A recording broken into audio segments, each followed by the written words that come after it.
Hi friends, good afternoon. So ನಾನೀಗ vlog start ಮಾಡ್ತಾ ಇದ್ದೀನಿ. ಸ್ಯಾಟರ್ಡೇ ಇವತ್ತು. ಸೊ ನಮ್ಮ ಊರಲ್ಲಿರೋ ಮಾರ್ಕೆಟ್ಗೆ ಹೋಗ್ತಾ ಇದ್ದೀನಿ. ಯಾವ ಮಾರ್ಕೆಟ್ ಅಂತಂದರೆ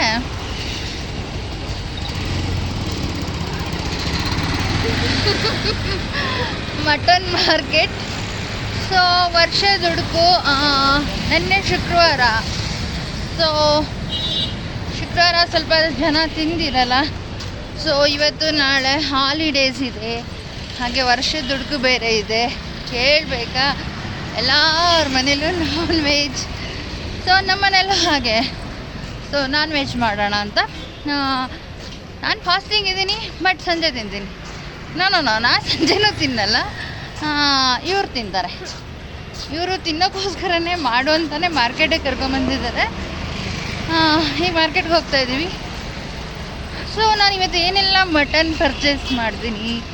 ಸೊ ಬನ್ನಿ ನನ್ನ ಜೊತೆ ನಮ್ಮ ಊರಿನ ಮಾರ್ಕೆಟ್ಗೆ.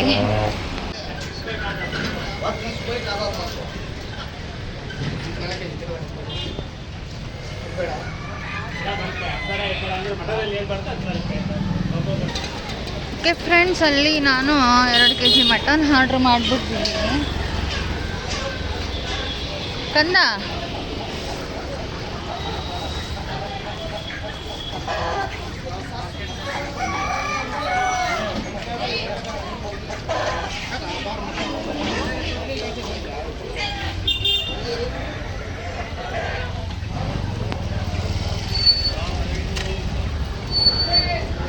ನಾವೀಗ ಅಲ್ಲಿ ಮಟನ್ ಆರ್ಡ್ರ್ ಮಾಡಾಯಿತು 2 kg.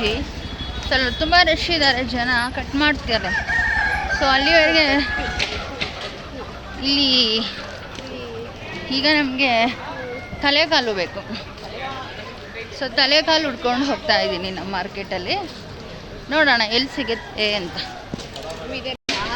ಎಷ್ಟು ತಲೆ ತಲೆ ಇಷ್ಟಿಷ್ಟೇ ಇದೆ.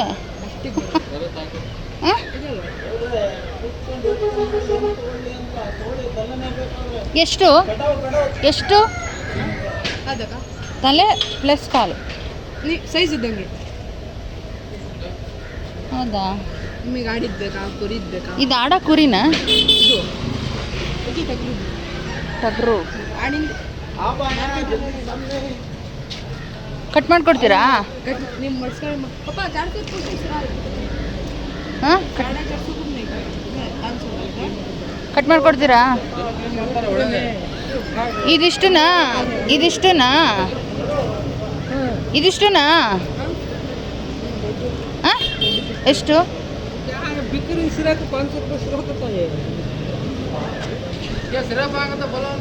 ಯಾವುದು ತಲೆಕಾಲು 2 ಬೇಕಂತ ಮೇಡಮ್? ಕೊಡಿ, 1200 ರೂಪಾಯಿ ಕೊಡಿ ಮೇಡಮ್.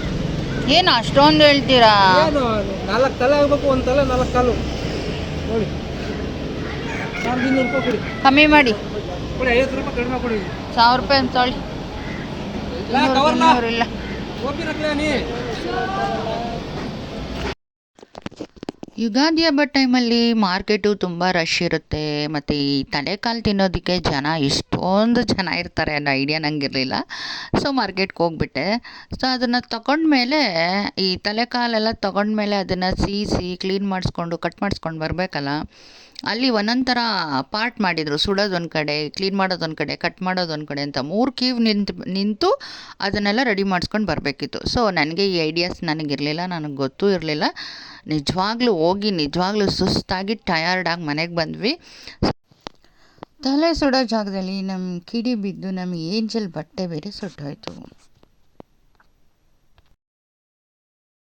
ಕಟ್ ಮಾಡಿಸ್ಕೊಬಂದು ಯಾವ ರೆಸಿಪಿನೂ ಮಾಡಿ ತೋರ್ಸೋಕ್ಕಾಗದೇ ಇರೋಷ್ಟು ಸುಸ್ತಾಗೋಗಿತ್ತು ನನಗೆ. ಸೊ ಅಲ್ಲಿಂದ ಬಂದಮೇಲೆ ನಮಗೆ ಮಾಡಿ ತಿಂದು ರೆಸ್ಟ್ ಮಾಡೋದಕ್ಕೆ ಸಾಕಾಯಿತು. ಸೊ ನಾನಂತೂ ಹೊರಗಡೆ ಸುಸ್ತಾಗಿ ಕುತ್ಕೊಂಡ್ಬಿಟ್ಟಿದ್ದೆ. ಅಲ್ಲಿ ಮೂರು ಕ್ಲೀವಲ್ಲಿ ಹೋಗಿ ಕಟ್ ಮಾಡಿಸಿ ಕ್ಲೀನ್ ಮಾಡಿಸಿ ತೊಗೋಬೇಕಿತ್ತು. ಸೊ ನಾನೊಂದು ಸ್ವಲ್ಪ ಹೊತ್ತು, ಏಂಜಲ್ ಒಂದು ಸ್ವಲ್ಪ ಹೊತ್ತು ಶಿಫ್ಟ್ ಆಗಿ ಎಲ್ಲನೂ ತೊಗೊಂಡು ಬರೋ ಅಷ್ಟರಲ್ಲಿ ಮನೆಗೆ ನಿಂತ್ಕೊಂಡು ಒಂದು 5 o'clock ಆಗೋಯ್ತು ಆ್ಯಕ್ಚುಲಿ. ಸೊ ಬಂದಮೇಲೆ ಸಖತ್ತು ಟಯರ್ಡ್ ಆಗೋಗಿದ್ವಿ. ಸೊ ನಾನು ಬೇರೆ ಫಾಸ್ಟಿಂಗ್ ಇದ್ದೆ. ಸೊ ಸಖತ್ತು ಓಡಾಡಿ ಟಯರ್ಡ್ ಆಗಿತ್ತು. ಮನೆಗೆ ಬಂದಮೇಲೆ ಒಂದು ಒಳ್ಳೆ ರೆಸಿಪಿ ಮಾಡಿ ತೋರಿಸೋಣ ಅಂದರೆ ನಿಜವಾಗ್ಲೂ ಟಯರ್ಡ್ ಆಗಿತ್ತು, ಆಗಲಿಲ್ಲ. ಹಾಗಾಗಿ ಯಾವುದೇ ಥರ ರೆಸಿಪಿ ಮಾಡಲಿಲ್ಲ. ಸೊ ಅಲ್ಲಿಂದ ಬಂದಮೇಲೆ ಮನೇಲಿ ಏನಾಯಿತು ಅಂತ ಒಂದಷ್ಟು ವೀಡಿಯೋ ಮಾಡಿದೆ. ಸೊ ಈ ಥರ ಅಲ್ಲಿ ಎಲ್ಲ ಒಂದು ಕಡೆ ಕಟ್ ಮಾಡಿಕೊಡೋದು, ಒಂದು ಕಡೆ ಕ್ಲೀನ್ ಮಾಡೋದು, ಅಂದರೆ ಮಾಮೂಲಿ ಸಂಡೇ ಅಷ್ಟು ರಶ್ ಇರಲ್ಲ ಅಂತ ಅಂದ್ಕೊತೀನಿ. ಯುಗಾದಿ ಹಬ್ಬ ಬೇರೆ, ವರ್ಷದ ಹುಡುಕು ಬೇರೆ, ಜನಗಳು ಕೇಳಬೇಕಾ, ರಶ್ಶು ಮಾರ್ಕೆಟು. ಸೊ ಹಾಗಾಗಿ ಟಯರ್ಡ್ ಆಗೋಗಿ ನಾನು ನಿಮಗೆ ಯಾವುದೇ ಥರ ರೆಸಿಪಿನ ಈ ಒಂದು ಚಾನಲಲ್ಲಿ ತೋರ್ಸೋಕ್ಕಾಗಲಿಲ್ಲ, ಈ ಒಂದು ವಿಡಿಯೋ ಎಪಿಸೋಡಲ್ಲಿ. ಆ್ಯಕ್ಚುಲಿ ನನಗೆಲ್ಲ ನೀಟಾಗಿ ಒಂದು ಒಳ್ಳೆ ರೆಸಿಪಿ ಕೊಡೋಣ ಅಂತಲೇ ಇತ್ತು. ಸೊ ನಾನು ಎಲ್ಲ ಶಾಪಿಂಗ್ ಮಾಡ್ಕೊಬಂದು ಅದು ಸುಟ್ಟಿ ಕಟ್ ಮಾಡೋವರೆಗೂ ಸುಮ್ಮನೆ ಕೂತಿದ್ದೆ. ಸೆಕೆ, ಬೆವರು, ಫಾಸ್ಟಿಂಗು, ತಿಂಡಿ ಇಲ್ಲ, ಸುಸ್ತಾಗುತ್ತೆ, ಸಾಕು ಅಂತ ಅನಿಸಿತ್ತು ನನಗೆ. ಸೊ ಹಾಗಾಗಿ ನಾನು ಯಾವುದೇ ರೆಸಿಪಿ ಮಾಡಲಿಲ್ಲ. ಅಲ್ಲಿಂದ ಎಲ್ಲ ಕಟ್ ಮಾಡಿಸ್ಕೊಂಡು ಮನೆಗೆ ಬರೋಷ್ಟರಲ್ಲೇ 5 o'clock ಆಗೋಗಿತ್ತು. ಸೊ ನನ್ನ ತಮ್ಮ ಅಂತೂ ಒಂದು 100 ಸತಿ ಫೋನ್ ಮಾಡಿದ್ದಾನೆ, ಎಲ್ಲಿದ್ದೀರಾ, ಏನು ಮಾಡ್ತಿದ್ದೀರಾ ಅಂತ. ಸೊ ಅವ್ನು ಬೇರೆ ಪಾಪ ಕಾಲ್ ಆಕ್ಸಿಡೆಂಟ್ ಎಲ್ಲ ಆಗಿತ್ತು. ಸೊ ಮನೆಗೆ ಬಂದಿದ್ದ. ಸೊ ಅವನಿಗೂ ಇದೆಲ್ಲ ತಿಂದರೆ ಒಂದು ಸ್ವಲ್ಪ ಚೆನ್ನಾಗಾಗುತ್ತೆ ಮೂಳೆಗೆ ಅಲ್ವಾ ಅಂತ ಹೇಳಿ ಎಲ್ಲ ಥರ ತೊಗೊಂಬಂದ್ಬಿಡೋಣ, ಫ್ರಿಡ್ಜಲ್ಲಿ ಇಟ್ಕೊಂಡು ಒಂದು ಒಂದೊಂದಾಗಿ ಮಾಡೋಣ ಅಂತ ಅಂದ್ಬಿಟ್ಟು ತೊಗೊಂಬಂದೆ. ಮಾಡಿದ್ವಿ, ತಿಂದ್ವಿ, ಬಟ್ ರೆಸಿಪಿ ಮಾಡೋಷ್ಟು ಶಕ್ತಿ ಇಂಟ್ರೆಸ್ಟ್ ಇರಲಿಲ್ಲ. ಅದಾದಮೇಲೆ ಪಾಪ ಏಂಜಲ್ ತಿಂಡಿ ತಿಂದೆ ನನ್ನ ಜೊತೆ ಬಂದ್ಬಿಟ್ಟಿದ್ಲು. ನಾನೇನೋ ಫಾಸ್ಟಿಂಗು, ಇನ್ನು ಏಂಜಲ್ನ ಹಾಗೆ ಹೊಟ್ಟೆ ಹಸಿವಾಗದ ಅಲ್ಲಿ ಅವಳಿಗೆ ಬಿಸಿಬೇಳೆ ಬಾತ್ ಕೊಡಿಸ್ಕೊಂಡು ನಾನು ಕೂತಿದ್ದೆ. ಇದೆಲ್ಲ ಆದಮೇಲೆ ಮನೆಗೆ ಹೋಗೋಣ ಅಂತ ಹೇಳಿ ಸೊ ಎಲ್ಲ ತಗೊಂಡು ಪ್ಯಾಕ್ ಮಾಡ್ಕೊಂಡಿದ್ವಿ ಮಾರ್ಕೆಟಿಂದ.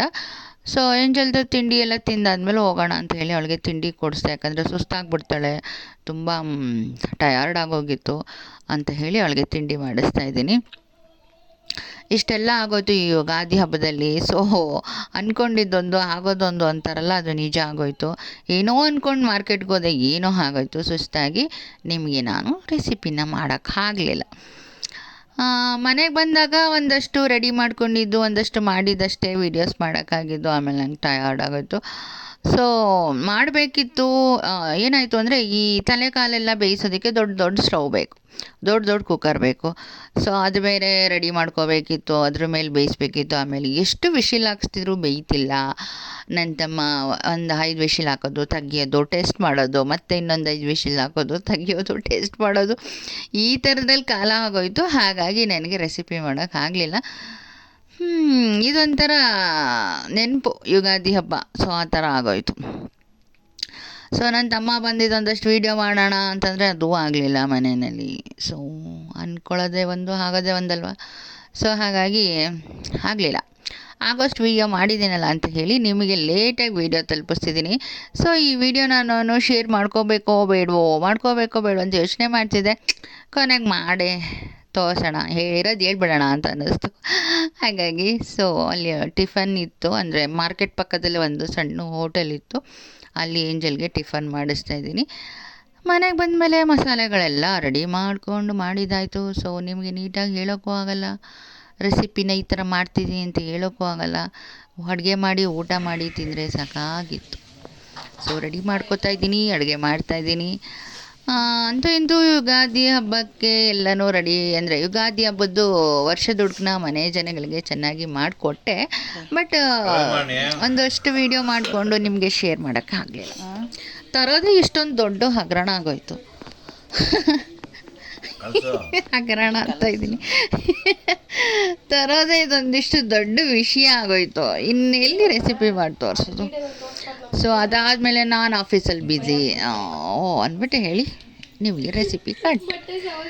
ಸೊ ಇಲ್ಲ, ನಾನೊಂದು ರೆಸಿಪಿನ ಕಂಟಿನ್ಯೂಯಸ್ ಆಗಿ ಮಾಡಬೇಕಂತ ಎಲ್ಲ ಪ್ರಿಪ್ರೇಷನ್ನ ಮಾಡ್ಕೋತಾ ಇದ್ದೀನಿ. ಹಾಗಾಗಿ ಅದಕ್ಕೂ ಪ್ರಿಪ್ರೇಷನ್ ನಡೀತಿದೆ. ಸೊ ಜಸ್ಟ್ ಇದೊಂದು ವಿಡಿಯೋ ಚಿಲ್ಲಾಗಿರಲಿ ಅಂತ ಹೇಳಿ ನಿಮಗೆ ಶೇರ್ ಮಾಡ್ಕೋತಾ ಇದ್ದೀನಿ. ಸೊ ನೋಡಿ, ತಲೆಕಾಲೆಲ್ಲ ತೊಗೊಂಡು ಬಂದು ಅದಕ್ಕೆಲ್ಲ ಮ್ಯಾರಿನೇಟ್ ಕೂಡ ಮಾಡ್ಕೊತಾ ಇದ್ದೀನಿ ಬೇಯಿಸೋದಕ್ಕೆ. ಬಟ್ ನನಗೆ ರೆಸಿಪಿ ಕೊಡೋಕ್ಕಾಗಲ್ಲ. ಮಾಡಿದಂತೂ ನಿಜ, ತಿಂದಿದ್ದಂತೂ ನಿಜ. ನಾನು ಇಡ್ಲಿ ತಿಂದೆ ನನ್ನ ಮನೆ ಜನಗಳಿಗೋಸ್ಕರ ಅಂತ ಹೇಳಿ ವರ್ಷದೊಡ್ಡು ಈ ಥರ ಮಾಡಿದ್ದಾಯಿತು. ವರ್ಷದೊಡ್ಕೇನೋ ಚೆನ್ನಾಗಿತ್ತು, ತಿಂದಿದ್ದು ಚೆನ್ನಾಗಿತ್ತು. ಆದರೆ ಒಂಥರ ನೆನಪಿರಲಿ ನನಗೂ ಅಂತ ಹೇಳಿ ಈ ವಿಡಿಯೋನ ಶೇರ್ ಮಾಡ್ತಾಯಿದ್ದೀನಿ. ಈಗ ಆಗುತ್ತಲ್ವ, ಹೋಗ್ತೀವಿ, ಟಯರ್ಡ್ ಆಗಿರುತ್ತೆ, ಮನೆಗೆ ಬರ್ತೀವಿ, ಏನೋ ಮಾಡೋಕ್ಕೋಗಿ ಇನ್ನೇನೋ ಮಾಡ್ತೀವಿ. ಸೊ ಇದೆಲ್ಲ ನಡೀತಾ ಇರುತ್ತೆ ಎಲ್ಲರ ಮನೇಲೂ ಅಂತ ಅರ್ಥ ಮಾಡ್ಕೋತೀರ ನೀವೆಲ್ಲ ಅಂತ ಹೇಳಿ ನಾನು ಶೇರ್ ಮಾಡ್ತೀನಿ.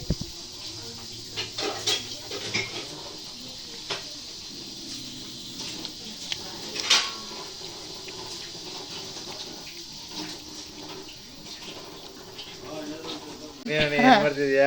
ನಿಮ್ದು ಯುಗಾದಿ ಹಬ್ಬದ ನಮ್ದೆಲ್ಲ ಹಾಕಿ ತೋರಿಸ್ತೀಯಾಗ? ನನ್ಗೆ ಒಗ್ಗರಣೆ ಇಲ್ಲದೆ ಇರೋದೇ ಕೊಡು ಒಂಚೂರು. ಆಯ್ತು ಮಾ. ನನ್ನ ತಮ್ಮ ಬಂದ, ನಮ್ಮಮ್ಮ ಬಂದರು ಅಂತ ನೀ ತೋರಿಸ್ತೀನಿ. ತೋರಿಸ್ಬಾರ್ದ? ನಾವೇ ಹಾಸ್ಕೋಬೇಕು.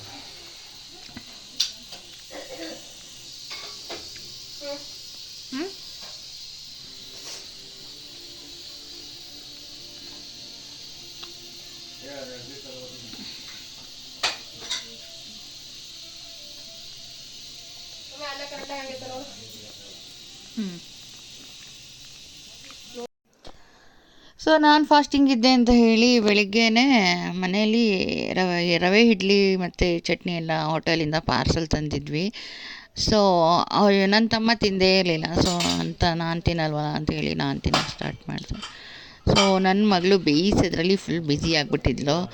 ಸೊ ಹೇಗೆ ಬೇಯುತ್ತೆ ಅಂತ, ತಲೆಕಾಲು ಬೇಗ ಬೇಯಲ್ವಲ್ಲ. ನನ್ನ ತಮ್ಮ ಸರ್ಕಸ್ ಮಾಡಿಸ್ತಾ ಇದ್ದ ನನ್ನ ಮಗಳಿಗೆ ಬೆಂದಿಲ್ಲ ಇಡು, ಮತ್ತೆ ಬೆಂದಿಲ್ಲ ಮತ್ತೆ ಇಡು ಅಂತ ಹೇಳಿಬಿಟ್ಟು. ಆಮೇಲೆ ಕೊನೆಗೆ ಚೆನ್ನಾಗಿ ಬೇಯಿಸಿದ್ವಿ ನಾವು, ಬಿಡಲಿಲ್ಲ. ಈ ದೊಡ್ಡ ಸ್ಟವ್ ಇಡಬೇಕು, ಅದನ್ನು ಕೂಗಿಸ್ಬೇಕಲ್ವ.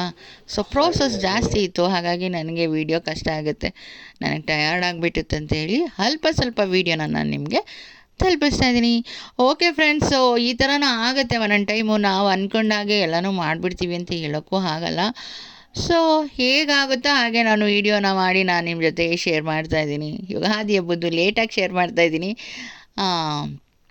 ಈ ವಿಡಿಯೋ ಯಾರಿಗೆಲ್ಲ ಇಷ್ಟ ಆಯಿತು, ಸೊ ನಮ್ಮ ಒಂದು ಮಾರ್ಕೆಟ್ಗೆ ಹೋಗಿ ಮಟನ್ ಎಲ್ಲ ತೊಗೊಂಡು ಬಂದಿದ್ದು ಒಂದು ಸರ್ಕಸ್ ವಿಡಿಯೋ ಇದು. ಸೊ ಹಾಗಾಗಿ ನಾನು ನಿಮ್ಮ ಜೊತೆ ಶೇರ್ ಮಾಡ್ಕೊತಾ ಇದ್ದೀನಿ. ಸೊ ಇಷ್ಟೇ ನಾನು ವಿಡಿಯೋ ಮುಂದಕ್ಕೆಲ್ಲ ಮಾಡಿಲ್ಲ. ಸೊ ಇಷ್ಟು ನೋಡಿ ಎಂಜಾಯ್ ಮಾಡಿರ್ತೀರ ಅಂತ ಅಂದ್ಕೊತೀನಿ. ಓಕೆ, ಯಾರೆಲ್ಲ ನನ್ನ ಚಾನಲನ್ನು ಹೊಸದಾಗಿ ನೋಡ್ತಾ ಇದ್ದೀರೋ ದಯವಿಟ್ಟು ಸಬ್ಸ್ಕ್ರೈಬ್ ಮಾಡ್ಕೊಳ್ಳಿ, ಹಾಗೆ ಸಪೋರ್ಟ್ ಮಾಡಿ. ಮುಂದೆ ಒಳ್ಳೆ ವಿಡಿಯೋ ಕೊಡೋದಕ್ಕೆ, ಒಳ್ಳೆ ಕಂಟೆಂಟ್ ಕೊಡೋದಕ್ಕೆ, ಒಳ್ಳೆ ರೆಸಿಪಿನ ಶೇರ್ ಮಾಡೋದಕ್ಕೆ ಪ್ರಯತ್ನ ಪಡ್ತೀನಿ. ಸೊ ಅಲ್ಲಿವರೆಗೂ ವೀಡಿಯೋಸ್ನ ನೋಡ್ತಾ ಇರಿ, ಸಪೋರ್ಟ್ ಮಾಡ್ತಾಯಿರಿ ಅಂತ ಕೇಳ್ಕೊತಾ ಈ ವಿಡಿಯೋನ ಇಲ್ಲಿಗೆ ಎಂಡ್ ಮಾಡ್ತಾಯಿದ್ದೀನಿ. ಮತ್ತೆ ಇನ್ನೊಂದು ಒಳ್ಳೆ ವ್ಲಾಗೊಂದಿಗೆ ಸಿಗೋಣ. ಅಲ್ಲಿವರೆಗೂ ನಮಸ್ಕಾರ.